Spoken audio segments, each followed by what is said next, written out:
क्या कर रहे थे वही जो करते कहते और सुनते चले आ रहे हैं कि जब वक्त होता है तो एहसास नहीं होता और जब एहसास होता है तो वक्त नहीं होता। मैं साबिर अली और आप देख रहे हैं ILCC क्लासेस, जो अलीगढ़ बेस्ड नीट जेई का रेजिडेंशियल कोचिंग क्लास है। साथ ही AMU जामिया और दूसरे यूनिवर्सिटी के एंट्रेंस की भी तैयारी कराते हैं। ये ऑनलाइन ऑफलाइन दोनों मोड में अवेलेबल है। वो लोग जो लोग चाहते हैं तैयारी करना, मैसेज कर सकते हैं, कॉल कर सकते हैं। यूनिवर्सिटी से अपडेट रहने के लिए, यूनिवर्सिटी के इन्फॉर्मेशन से अपडेट रहना चाहते हैं, वो हमारे चैनल को सब्सक्राइब कर ले, क्योंकि हम लोग सारे यूनिवर्सिटी के जो इन्फॉर्मेशन आते हैं, जो नोटिस आता है, वो भी हम लोग अपलोड करते रहते हैं। ठीक है, इंस्टा पे, फेसबुक पे, यूट्यूब पे अपना डालते रहते हैं। तो हमारा चैनल को सब्सक्राइब कर ले ताकि आपको इस यूनिवर्सिटी से रिलेटेड जितना भी इंफॉर्मेशन है वो मिलते रहें। ठीक है, आगे चलते हैं। और हिब्राइजेशन कंप्लीट कर लिया था। आगे हम लोग को आएगा मॉलिक्यूलर ऑर्बिटल थ्योरी। अब ये शुरू होने वाला है। ठीक है, लेकिन यहाँ पे थोड़े से कुछ छोटे छोटे टर्म्स से जो रह गए हैं, तो वो बीच में ये छोटे टर्म्स हम लोग पढ़ लेते हैं कि क्या क्या टर्म्स होते हैं। ठीक है, उसके बाद फिर हम लोग शुरू करते हैं मॉलिक्यूलर ऑर्बिटल थ्योरी। तो पहला जो टर्म दे रखा है पोलर कोवैलेंट बॉन्ड। क्या दे रखा है? पोलर कोवैलेंट बॉन्ड, या इसको दूसरे तरीका से बोलते हैं पोलैरिटी ऑफ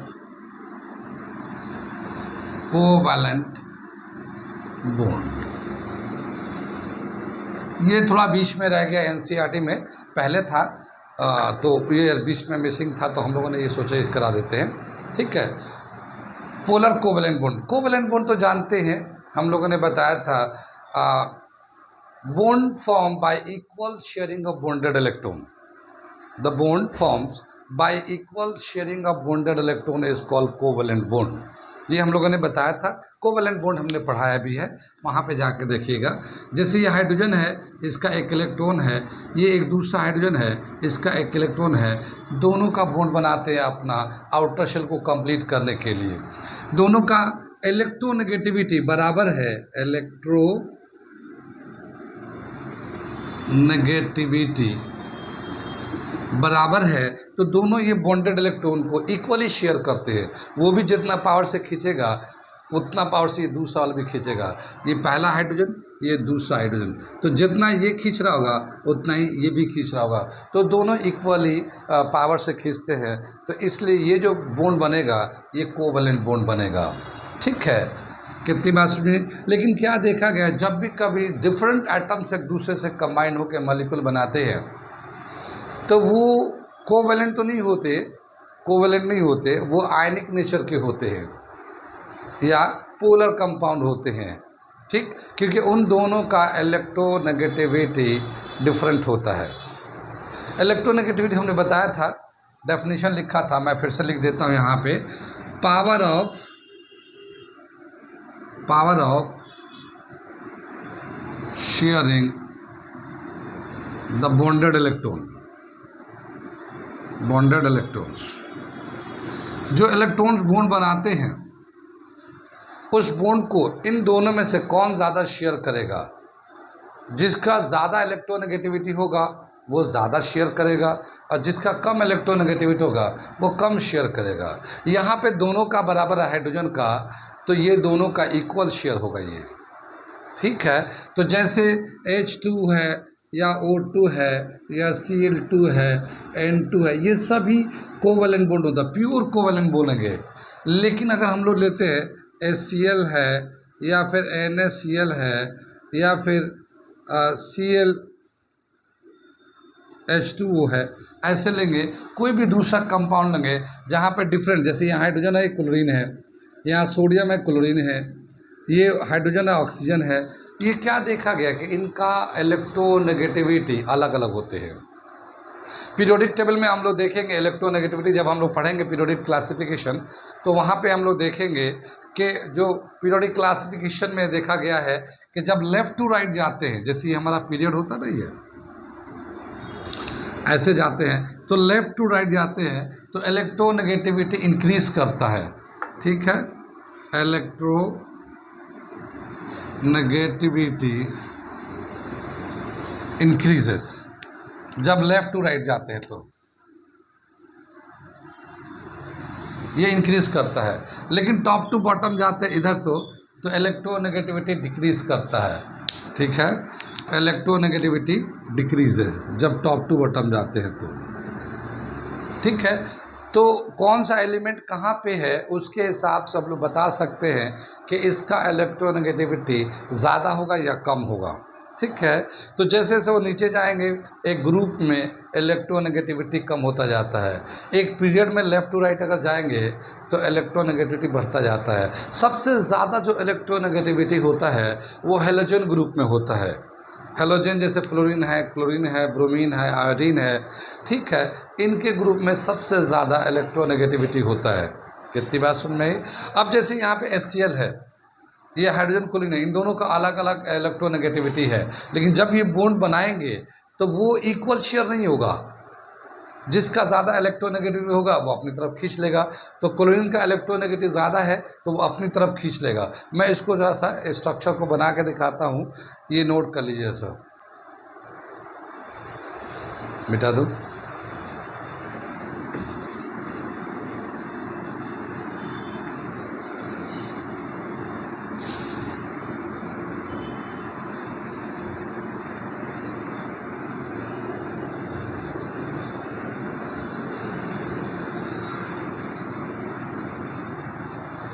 साढ़े 5 बजेगा तो याद रहेगा मुझे।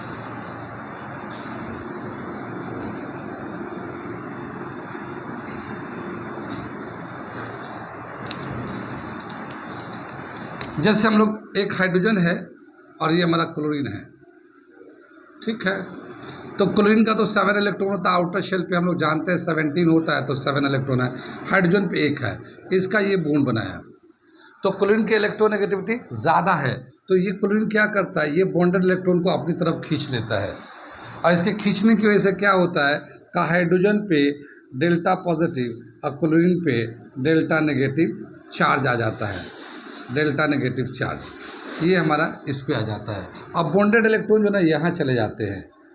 ठीक है, ये वाला जो हाइड्रोजन का इलेक्ट्रॉन था वो खींच के यहाँ चला गया, देखना ना राउंड था, गोल से दिखाया था। ठीक है, तो यहाँ पे जो है ना इलेक्ट्रॉन इधर खींच के चला गया। ऐसे ही अगर हम लोग देखते हैं सोडियम क्लोराइड का, तो सोडियम क्लोराइड का भी ऐसे ही है। सोडियम का आउटर शेल पे इलेक्ट्रॉन होता है, क्लोरीन के आउटर शेल पे 7 इलेक्ट्रॉन होता है। यहाँ पे भी इसी तरह से ये बॉन्ड बनाता है और इसका इलेक्ट्रॉन इधर की तरफ खींचता है। ठीक है, लेकिन जो इलेक्ट्रोनेगेटिविटी ऑफ हाइड्रोजन है और जो इलेक्ट्रोनेगेटिविटी ऑफ सोडियम है वो दोनों अलग अलग है। ठीक है, तो अलग अलग है, तो इसमें क्या है कि क्लोरीन अपनी तरफ खींचता है हाइड्रोजन के इलेक्ट्रॉन को, यहाँ पे क्लोरीन खींचता है सोडियम के इलेक्ट्रॉन को, लेकिन दोनों में जो खींचने के जो एक्सटेंड होगा वो अलग अलग होगा, क्योंकि इन दोनों का भी अपना अपना इलेक्ट्रोनेगेटिविटी है। कितनी बात सुन में है? अब ये जो कंपाउंड है ये पोलर कंपाउंड बनेगा, पोलर कंपाउंड बनेगा, लेकिन पोलर कंपाउंड उसको बोलते हैं जिस पे चार्ज आ जाता है, जिस पे पॉजिटिव नेगेटिव चार्ज आ गया है वो अपना पोल बना लेता, पॉजिटिव पोलर कंपाउंड कहलाता है। लेकिन पोलर कंपाउंड को, किस कंपाउंड को आयनिक कंपाउंड बोलेंगे और किस कंपाउंड को कोवैलेंट कंपाउंड बोलेंगे, तो यहाँ पे एक डिफरेंस ऑफ इलेक्ट्रोनेगेटिविटी का पैरामीटर दिया हुआ है। डिफरेंस ऑफ इलेक्ट्रोनेगेटिविटी यानी जो दो एलिमेंट या दो एटम मिल के कंपाउंड बना रहे हैं उन दोनों का अपना अपना इलेक्ट्रोनेगेटिविटी होगा, वो चार्ट दिया है पीरियोडिक क्लासिफिकेशन में, वहाँ से हम लोग इलेक्ट्रोनेगेटिविटी ले सकते हैं और उनका डिफरेंस निकालेंगे। जो डिफरेंस होगा, अगर वो डिफरेंस 1.7 के बराबर है, 1.7 के बराबर है डिफरेंस, तो दोनों ही 50% आयनिक करैक्टर होगा उसमें और 50% कोवैलेंट करैक्टर होगा। अगर वो डिफरेंस जो है इलेक्ट्रोनेगेटिविटी का, जैसे मान लो यहाँ पे इसका इलेक्ट्रोनेगेटिविटी मान लेते भी हम, ये x है, ये y है, क्लोरीन का y है। अब हम लोग डिफरेंस निकालते हैं, इलेक्ट्रोनेगेटिविटी का डिफरेंस निकालते हैं। अब जाहिर है y में से x माइनस करेंगे, क्योंकि y जो है ना हेलोजन ग्रुप है इसका ज़्यादा है, इसमें से इसको माइनस करेंगे। अगर ये 1.7 के बराबर होता है, अगर ये 1.7 के बराबर होता है तो ये 50% आयनिक प्लस 50% कोवैलेंट नेचर का होगा ये। यानी 50-50 होगा, 50% आयनिक करेक्टर होगा, 50% कोवेलेंट करेक्टर होगा इसमें। लेकिन अगर ये डिफरेंस y माइनस एक्स का डिफरेंस ग्रेटर देन 1.7 आ जाए, ठीक है, अगर 1.7 से ज़्यादा का डिफरेंस होगा तो इसको हम लोग बोलेंगे आयनिक कंपाउंड, क्योंकि आयनिक का जो करेक्टर है वो डोमिनेंट हो जाएगा, आयनिक नेचर, और कोवेलेंट नेचर कम हो जाएगा। कितनी बात सुनिए, कोवेलेंट नेचर कम हो जाएगा। और अगर यही difference y minus x less than 1.7 हुआ तो ये कोवेलेंट कंपाउंड कहलाएगा। ये कौन सा कंपाउंड कहलाएगा? कोवेलेंट कंपाउंड कहलाएगा। लेकिन इसलिए कोवेलेंट कहलाएगा कि कोवेलेंट नेचर ज़्यादा है, आयनिक नेचर कम है। ठीक है, क्या समझ में आया? जब भी कभी दो डिफरेंट टाइप के एटम कंबाइन करके मॉलिक्यूल बनाएंगे तो वह आयनिक होगा या कोवेलेंट होगा या 50-50 होगा, वो डिपेंड करता है डिफरेंस ऑफ देयर इलेक्ट्रोनेगेटिविटी। कितना डिफरेंस है? 1.7, 50-50, आयनिक भी 50% होगा, कोवेलेंट करेक्टर भी 50% होगा। अगर 1.7 से ज़्यादा का डिफरेंस आएगा तो वो टोटली आयनिक कंपाउंड बोलेंगे उसको। हालांकि उसमें कोवेलेंट नेचर है लेकिन वो कम है, आयनिक डोमिनेंट है, आयनिक नेचर ज़्यादा है, इसलिए उसको कंपाउंड का आयनिक कंपाउंड बोलेंगे। और अगर वो 1.7 से कम का डिफरेंस आ रहा है तो फिर कोवेलेंट कंपाउंड कहेगा उसको। आयनिक कंपाउंड कम होगा, आयनिक नेचर कम होगा, कोवेलेंट नेचर ज़्यादा होगा, तो वो उस तरह से इसको कोवेलेंट कंपाउंड बोलेंगे। तो ये इसका एक पैरामीटर दे रखा है कि जब भी कभी दो एटम कंबाइन कर रहा था, दोनों का इलेक्ट्रोनेगेटिविटी लेते हैं, डिफरेंस निकालते हैं, और उसी के डिफरेंस के बेस पे हम लोग बोलेंगे जो रिजल्टेंट कंपाउंड बनेगा वो कोवेलेंट होगा, आयनिक होगा, क्या नेचर होगा। कितनी बात समझ में आई? आगे चले हम लोग, नोट कर लिए, इसके बाद अगला टॉपिक बताते हैं। उन्होंने बताया अभी अभी कि जब भी कभी दो डिफरेंट एटम कंबाइन करते हैं तो आयनिक नेचर तो रहेगा ही रहेगा, डिपेंड करता है कि कितना आयनिक नेचर है, उसी के हिसाब से आयनिक या कोवेलेंट बोलते हैं। अगला जो टर्म आता है वो है डाइपोल। डाइपोल डाइपोल मूवमेंट ले लेते हैं।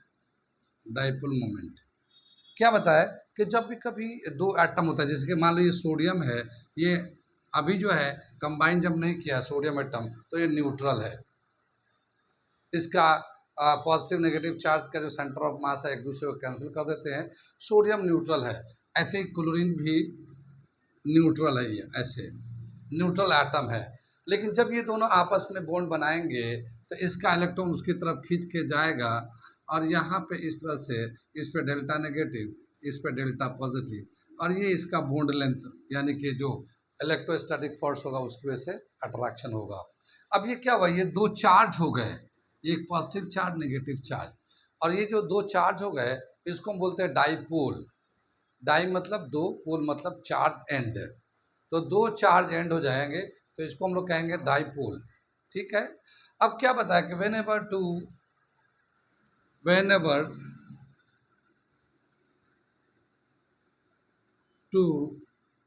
Different atoms combine to form a molecule,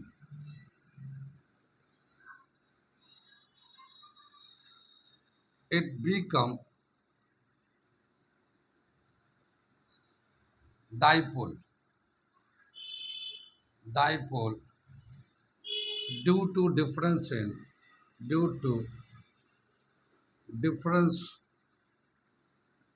in their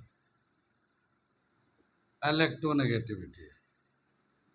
electronegativity electronegativity के डिफरेंस की वजह से ये डाइपोल बन जाते हैं। डाइपोल मोमेंट का क्या कहलाता है? डाइपोल मोमेंट का डेफिनेशन है हमारा product of either charge and distance between them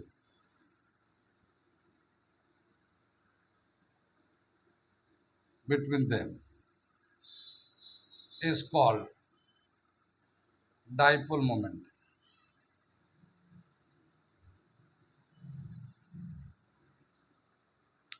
क्या मतलब होगा ये? इधर से मैं मिटा दूं ये डाइपोल मोमेंट का, ये तो डाइपोल था ये